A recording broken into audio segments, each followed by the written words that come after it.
안녕하세요. 처음 배우는 딥러닝 수학책을 바탕으로 진행하는 스터디에서 마지막 챕터 딥러닝과 합성곱 신경망 챕터를 맡게 된 DTI랩의 석사과정 이수연입니다.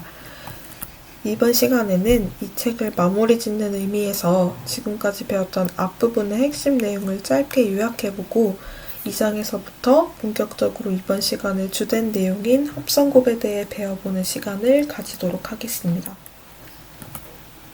먼저 우리가 이렇게 스터디를 할 수 있게 된 인공신경망의 등장은 뉴런으로부터 유래했다는 것을 떠올릴 수 있을 것입니다. 가장 먼저 퍼세트론이 등장해서 다수의 입력으로부터 하나의 결과를 내보내는 회귀의 개념이 등장했고 AND나 OR 같은, 즉 선형회귀나 로지스틱 회귀처럼 선을 하나만 그어도 분류가 가능한 문제들이 다뤄졌던 반면에 XOR처럼 선 하나로는 분류할 수 없는 문제들이 나오면서 다층 퍼셉트론이 제한되었습니다. 히든 레이어에 여러 층으로 쌓아가면서 곡선으로 분리할 수 있는 다층 퍼셉트론, 다시 말해서 딥러닝의 시초가 제한되면서부터 우리는 3장에서는 순전파를 그리고 4장에서는 역전파에 대해서 배웠던 기억이 있습니다. 가장 기본적인 피드포워드 뉴럴 네트워크의 다이어그램을 보시면서 순전파와 역전파에 대해서 다시 이해해 보도록 하겠습니다. 먼저 우리의 목표는 이 인풋에 대한 아웃풋을 가장 잘 예상하는 웨이트를 찾는 것입니다.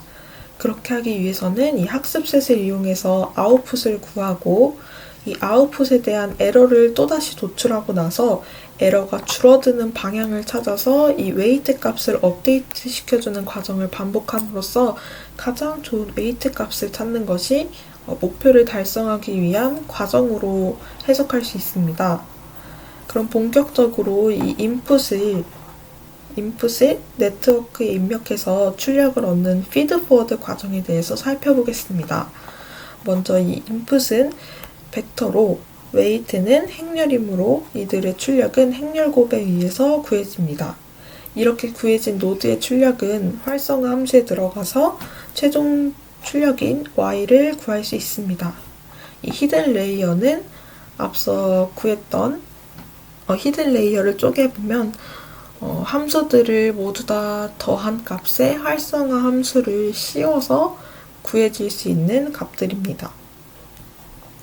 이렇게 피드포워드로 결과값을 구할 수도 있겠지만 이렇게 임의로 한번 순전파를 했다고 해서 출력값이 정확하게 예측을 하기에는 정말 쉽지 않을 겁니다. 그래서 임의로 설정한 가중치 값이 인풋에 의해서 한 번 업데이트 되긴 했지만 많은 문제가 있을 수 있어서 우리는 역전파를 이용해서 이 웨이트 값을 업데이트해야 합니다. 역전파 방법은 결과값을 통해서 다시 역으로 인풋 방향으로 오차를 보내서 가중치를 업데이트하는 것입니다. 지난 시간에 4장에서 유닛의 오차 점화식을 통해 복잡한 미분 계산을 해결하는 오차 역전법을 배웠으니까 자세한 과정은 생략하고 개념적으로 설명을 드리자면 여기 앞에 화면과 같습니다. 먼저 아웃풋에서 나온 결과값이 가진 오차가 0.6이라고 가정한다면 이전 노드에서 각각 3과 2라는 값을 전달받았기 때문에 아웃풋의 에러에서 위의 노드는 60%의 지분율을 그리고 아래 노드는 40%의 지분율을 영향을 주었다고 볼 수 있습니다. 그래서 균등하게 가중치를 나눠줄 수 있지만 영향을 미친 만큼 다시 오차를 역전파하기 위해서 에러는 0.0, 0.6 그리고 0.4를 곱했더니 각각 0.36, 0.24의 에러가 전달됩니다. 이처럼 오차를 점점 거슬러 올라가면서 다시 전파하는 것을 우리는 백프로퍼게이션이라고 합니다.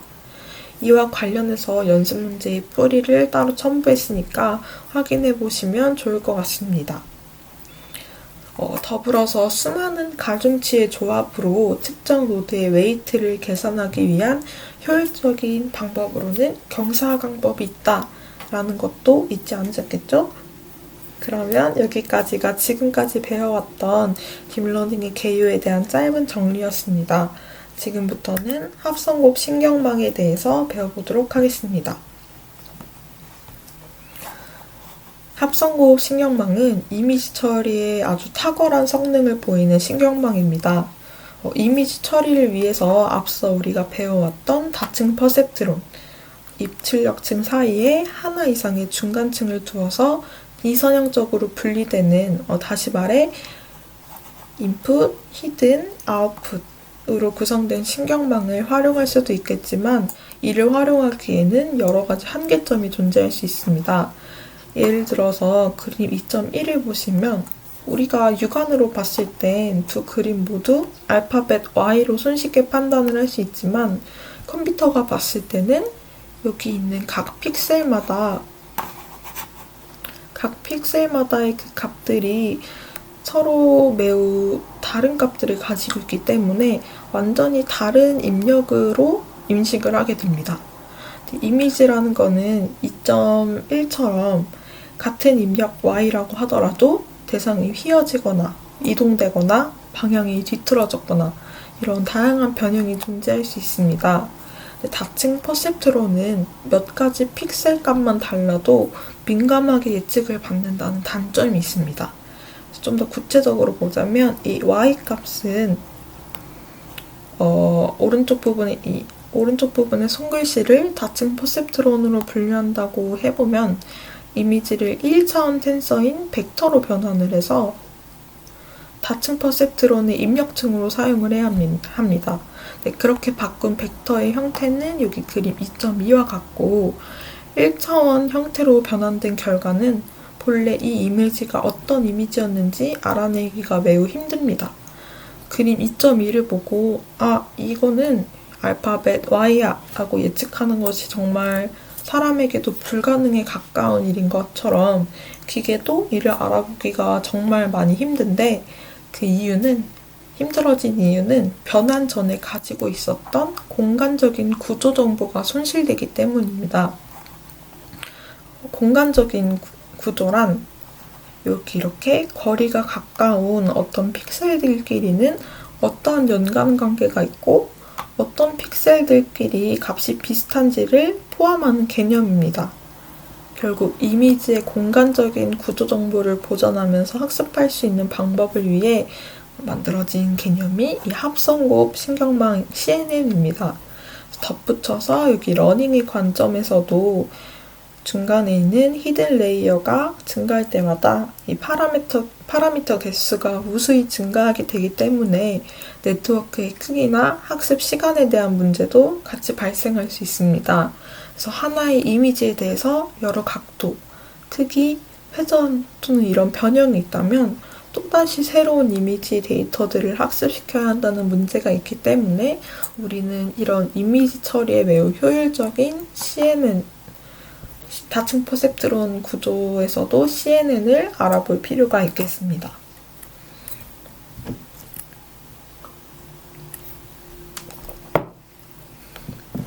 앞서 언급한 멀티레이어 뉴럴 네트워크의 문제를 해결하고자 만들어진 것이 합성곱 계층입니다. 뒷페이지에서 CNN의 기본 용어들을 정리해서 말씀드리겠지만 일반적인 이미지는 채널, 그리고 가로, 세로 이렇게 3차원으로 구성된 데이터입니다. 앞선 신경망들에서는 이런 3차원 데이터를 1차원 데이터로 변형을 해서 입력을 했지만 합성곱에서는 이런 3차원 데이터를 3차원 그 자체로 입력해서 3차원으로 출력함으로써 형성을 유지할 수 있는 것이 핵심입니다. 여기 보시는 앞의 화면은 CNN의 전반적인 구조를 나타낸 그림입니다. 먼저 CNN은 동작은 크게 피처 익스트랙션과 클래시피케이션으로 나눌 수 있습니다. 컨볼루션 연산 후에 풀링 레이어를 통해 특징이 추출되는 부분이 피처 익스트랙션이고 풀리 커넥티드 레이어를 구성해서 마지막에 소프트맥스 함수를 적용하는 부분은 분류 부분으로 구성할 수 있습니다. 뒤에서도 이야기하겠지만 이 피처 익스트랙션 부분은 인풋 데이터의 필터와 컨볼루션 연산을 통해서 피처 맵을 출력하고 오버피팅을 방지하기 위해 이 풀링 연산을 적용하는 과정이 있고, 이 피처 특징이 적절하게 추출될 때까지 이 과정을 계속 반복하는 것이 핵심입니다. 반면에 클래시피케이션의 단계에서는 모두 이렇게 특징 추출이 끝난 데이터들을 1차원 데이터로 플래튼을 시킨 이후에 원화 벡터 사이즈로 맞춘 후 최종적으로 분류하는 과정을 가지고 있습니다. 근데 아직은 기본적인 용어가 익숙하지가 않아서 이 흐름을 구체적으로 이해하기 힘드실 수 있으니까 여기에서는 3차원 데이터의 입출력이 가능한 CNN은 피처 익스트랙션과 클래시피케이션으로 구성되어서 있다라는 것만 알아두시면 좋을 것 같습니다. 이제 기본 용어에 대한 설명을 바탕으로 구체적인 동작 과정을 소개해 드리도록 하겠습니다. 먼저 CNN 모델의 가장 핵심이 되는 합성곱에 대해서 알아보겠습니다. 합성곱은 하나의 함수에 또 다른 함수를 원소별로 곱셈해서 합을 계산하는 연산입니다. 데이터와 필터의 모양을 높이와 너비로 나타내고 이를 우리는 윈도우라고 부르는데 여기서 입력 데이터는 4 곱하기 4 그리고 필터는 3 곱하기 3 형태입니다. 여기서 이 필터가 바로 컨볼루셔널 레이어의 가중치에 해당합니다. 이 합성곱 연산은 필터의 윈도우를 일정 간격으로 이동을 하면서 계산을 합니다. 이때 일정한 간격이란 뒤에서도 언급하겠지만 스트라이드라는 개념으로 불립니다. 아직 우린 스트라이드를 배우지 않았으니까 여기서 스트라이드는 1이라고 가정하고 이 필터가 움직이는 간격인 스트라이드는 1이라고 가정을 하고 합성곱 연산을 해보겠습니다. 입력 데이터와 필터 간을 서로 대응하는 원소들끼리 곱한 후에 총합을 구하면 됩니다. 먼저 이 15라는 값이 어떻게 나왔냐면 여기 1230121 301 이 첫 번째 커널에 해당되는 인풋 데이터 영역에서 각각 요소별로 곱셈을 하고 합을 해주면 15가 나옵니다. 반면에 여기서 스트라이드는 1이라고 했으니까 한 칸 건너뛰어서 230, 123, 012 이 부분에 이 필터를 적용시키면 16이 나오고 그 밑에서도 한 칸 내려서 012, 301, 230 적용시키면 6 그리고 마지막 부분인 이 영역에 또 적용을 시키면 15가 나오게 됩니다. 근데 만약에 여기서 편향, 바이어스 값이 존재한다면 필터를 모두 적용해서 합성곱을 수행한 후에 이 상태에서 총합을 바이어스 값을 더해주면 됩니다. 예를 들어서 이 문제에서 편향이 3이다. 그러면 최종 피처 맵은 여기서 각각 3을 더해준 18, 19, 9, 18 값이 되겠죠? 네, 그리고 그 다음은 채널과 필터에 대한 개념입니다. 채널은 한 개의 입력 채널에서 한 개의 필터 채널이 필요하다라고 이해를 하시면 좋은데 이 이미지 처리 분야에서 핵심적으로 알아야 될 것 딱 한 가지는 컬러 이미지는 RGB 총 3가지의 채널로 구성이 되어 있고 흑백 이미지는 한 개의 채널로 구성되어 있다 정도로만 이해하시면 될 것 같습니다. 그리고 필터는 우리 앞에서 합성곱을 수행할 때 이 필터, 커널 부분은 특성을 추출하기 위한 것으로 각 필터마다 해당하는 특징을 추출해서 여러 개의 피처를 동시에 사용할 수 있도록 합니다. 예를 들어서 여기서 보면 우리 앞에서 합성곱을 했을 때는 채널이 한 개, 이거는 흑백 이미지라고 생각하실 수 있겠고 만약에 이 사진처럼 RGB 컬러가 들어간 이미지를 합성곱하겠다라고 한다면 총 3개의 채널에 각각의 필터 특징을 추출하기 위한 필터를 각각 채널마다 합성곱을 해서 이 값들을 모두 더해주면 컬러 이미지에 대한 합성곱 연산 수행 결과입니다. 다음은 패딩입니다. 패딩은 컨볼루션 레이어의 출력 데이터가 줄어드는 것을 방지하기 위해서 사용합니다. 여기 앞에 보시면 인풋 데이터에 필터를 적용해서 노출된 크기가 본래 인풋 데이터보다 작아진 것을 확인하실 수 있었는데요. 이렇게 레이어들을 거듭할수록 가장자리 정보들이 사라지는 이런 정보 손실의 문제가 발생할 수 있어서 이를 막기 위해 의미 없는 0으로 공간을 채워주는 것이 바로 패딩입니다. 이 패딩을 통해서 컨볼루션 레이어의 출력 데이터 사이즈를 조절할 수 있고 외곽을 이렇게 0으로 둘러싸지게 만들어서 인공신경망이 이미지의 외곽을 인식하는 학습 효과를 낼 수도 있습니다. 그리고 다음으로는 스트라이드입니다. 스트라이드는 입력 데이터에 필터를 적용을 할 때 이동할 간격을 조정하는 역할을 합니다. 우리 앞선 컨볼루션 레이어에서는 스트라이드 간격이 1이다 라고 말씀을 드린 바 있는데요. 여기서도 보시면 이 합성곱 연산 수행 문제에서 간격을 1로 하고 합성곱을 하세요 라고 하면 이 파란 색깔 부분부터 시작해서 하나, 둘, 셋, 그리고 두 번째로는 빨간 부분 하나, 둘, 셋, 그리고 초록 부분 하나, 둘, 셋 이렇게 각각 한 칸씩 점프해서 컨볼루션 연산을 수행할 수 있는데 만약에 이제는 스트라이드를 2로 해서 해보세요 라고 하면 한번 여기서부터 시작했으니까 스트라이드가 2 그러면 여기서부터 다시 합성곱을 하면 한 번, 두 번 밑으로 또 두 칸 가서 한 번, 두 번 이렇게 합성곱을 할 수 있습니다. 그러면 우리 이제 기본적인 용어를 알게 되었으니까 기본적인 용어를 배웠던 것을 기억을 바탕으로 맨 처음에 우리가 봤었던 이 CNN의 구조를 한번 개념적으로 다시 정리를 해보도록 하겠습니다. 자, CNN의 구조는 총 핵심 레이어 3개로 이루어져 있다. 첫 번째는 우리가 계속 앞에서 스트라이드를 1로 하세요, 2로 하세요, 커널 필터를 곱하세요 이렇게 얘기했었던 것처럼 합성곱 연산을 수행을 했던 컨볼루션 레이어로 구성이 되어 있고 두 번째로는 아까도 해도 되고 안 해도 된다 라고 이야기했지만 폴링을 통해서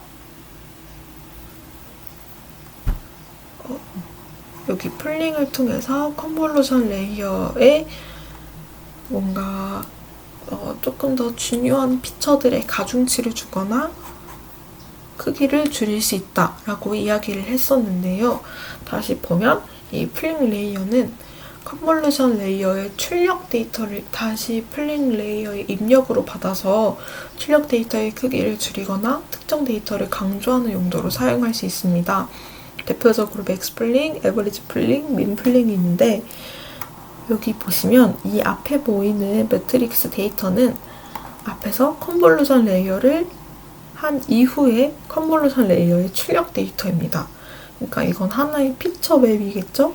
여기서 폴링 레이어를 거친다 라고 하면 저는 이 출력 데이터에서 2 곱하기 2 형태의 폴링 레이어를 맥스 폴링 해볼게요 라고 하면 2 곱하기 2 형태의 폴링 레이어를 하겠다라고 하셨으니까 총 4개의 섹션으로 나뉘어서 맥스 폴링은 이 각 구역에서 최대값을 이렇게 뽑아내는 것이 맥스 폴링입니다. 에버리지 폴링은 여기에 각 평균값들을 뽑아내는 게 되겠죠? 네, 여기서 조금 재미는 없지만 여기서 한 가지 또 사실은 딥러닝 모델 안에서는 이런 숫자 데이터 평균값들이 소수점 단위로 나오면 알아서 자동 반올림을 해주기 때문에 여기도 74, 20 이렇게 평균값이 도출될 수 있었습니다.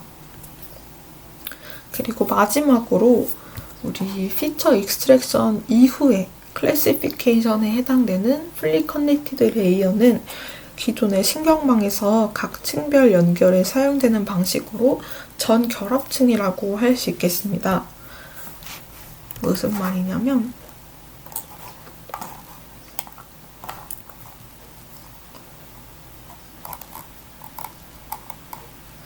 여기서 보면 기존의 신경망 모델들을 보면 보유하고 있는 모든 노드가 서로 연결이 되어 있습니다.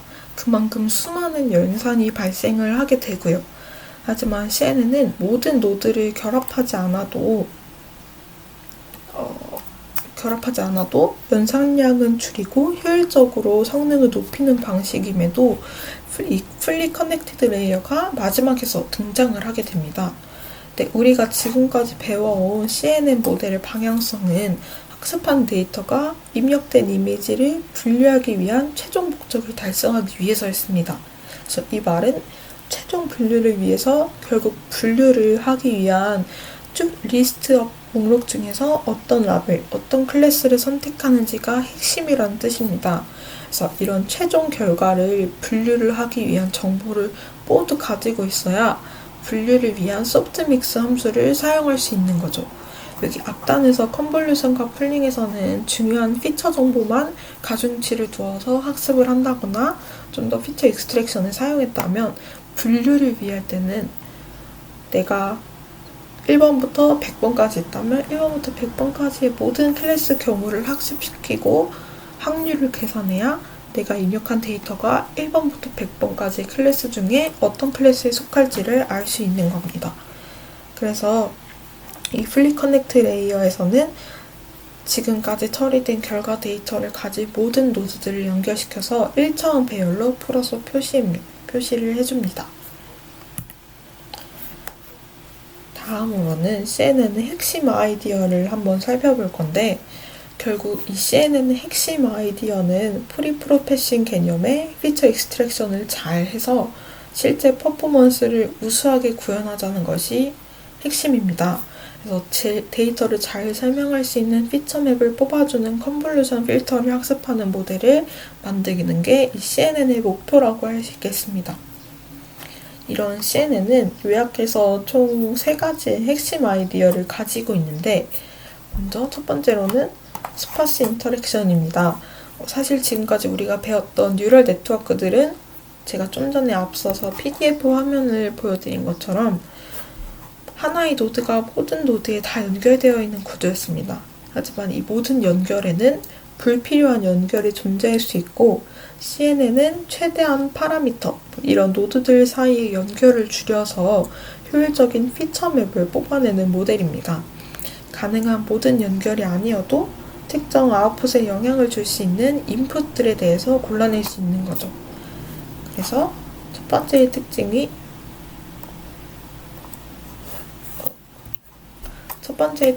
스파스 인터랙션이었습니다. 그리고 두 번째로는 파라미터 쉐어링입니다. 파라미터 공유를 통해서 가중치를 서로 나눠서 공유할 수 있고 특히 컨볼루션은 이미지의 크기 변화나 회전 같은 변환에 대한 항등성을 갖지 않는다는 그런 특장점이 있어서 파라미터 공유가 더더욱 유용하다는 것이 특징입니다. 세 번째로는 파라미터 쉐어링과 이어지는 맥락입니다. 함수의 입력이 바뀌면 출력도 바뀐다는 뜻으로 파라미터 공유로 인해서 필터 하나로도 다양한 위치에서 특징을 추출할 수 있다는 것이 특징입니다.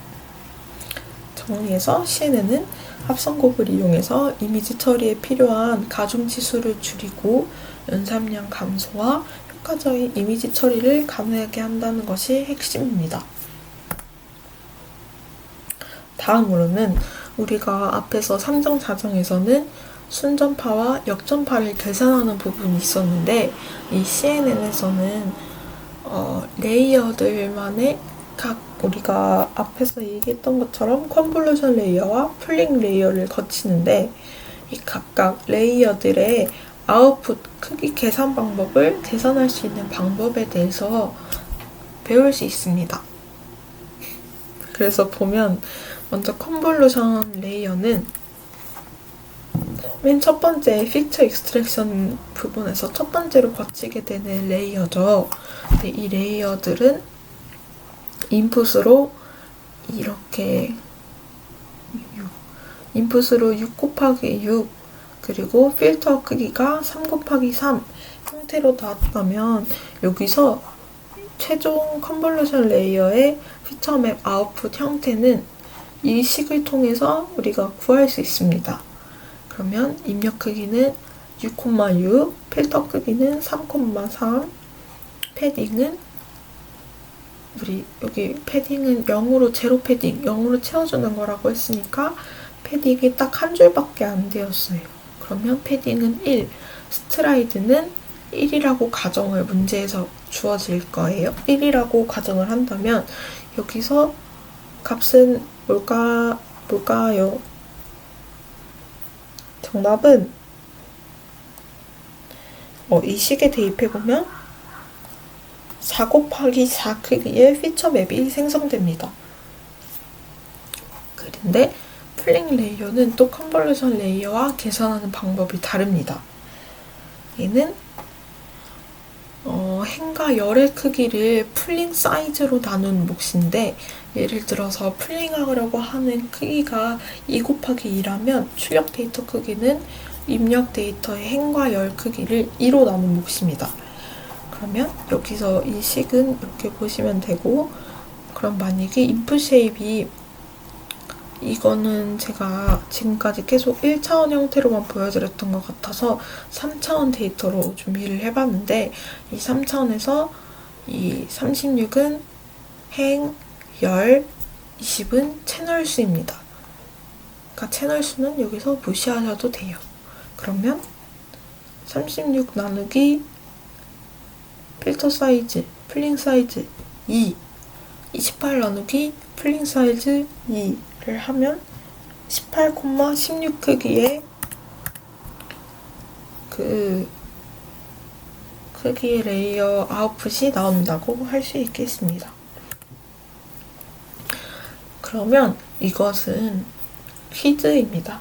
다음 시간까지 한번 각자 풀어보시면 좋을 것 같은 문제인데 이 컨볼루션 레이어, 맥스플링 레이어, 컨볼루션 레이어, 맥스플링 레이어를 거쳤을 때 이 아웃풋 쉐입이 총 어떤 형태로 나오는지 계산을 각각 해보고 스트라이드는 1로 통일을 시켰습니다.